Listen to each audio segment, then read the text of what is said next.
ایک دفعہ ایک گھوڑا ایک گہرے گڑھے میں جا گرا اور زور زور سے آوازیں نکالنے لگا۔ گھوڑے کا مالک کسان تھا جو کنارے پہ کھڑا اسے بچانے کی ترکیبیں سوچ رہا تھا۔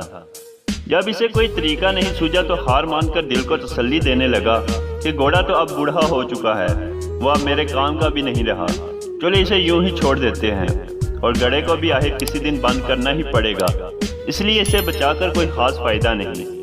یہ سوچ کر اس نے اپنے پڑوسیوں کی مدد لی اور گڑھا بند کرنا شروع کر دیا۔ سب کے ہاتھ میں ایک ایک بیلچہ تھا جس سے وہ مٹی، بجری اور کوڑا کرکٹ گڑھے میں ڈال رہے تھے۔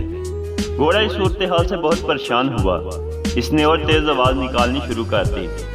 کچھ ہی لمحے بعد گھوڑا بالکل خاموش سا ہو گیا۔ جب کسان نے جانکا تو یہ دیکھ کر حیران رہ گیا کہ جب گھوڑے کے اوپر مٹی اور کچرا پھینکا جاتا ہے تب وہ اسے جھٹک کر اپنے جسم سے نیچے گرا دیتا ہے اور پھر گری ہوئی مٹی پر کھڑا ہو جاتا ہے۔ یہ سلسلہ کافی دیر تک چلتا رہا۔ کسان اپنے پڑوسیوں کے ساتھ مل کر مٹی اور کچرا پھینکتا رہا اور گھوڑا اسے اپنے بدن سے ہٹا کر اوپر آتا گیا اور دیکھتے ہی دیکھتے اوپر تک پہنچ گیا اور باہر نکل آیا۔ یہ منظر دیکھ کر کسان اور اس کے پڑوسی سکتے میں آ گئے۔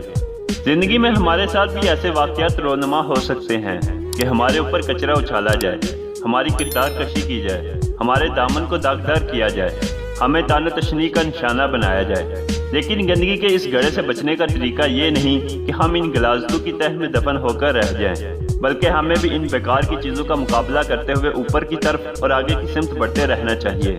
زندگی میں ہمیں جو بھی مشکلات پیش آتی ہیں وہ پتھروں کی طرح ہوتی ہیں، مگر یہ ہماری عقل پر منحصر ہے کہ آیا ہم ہار مان کر ان کے نیچے دب جائیں یا ان کے اوپر چڑھ کر مشکل کے کنویں سے باہر آنے کی ترکیب کریں۔ ہاتھ ڈالنے والے ڈالتے رہیں، مگر پرعزم انسان اپنا راستہ کبھی نہیں بدلتے۔ جزاک اللہ۔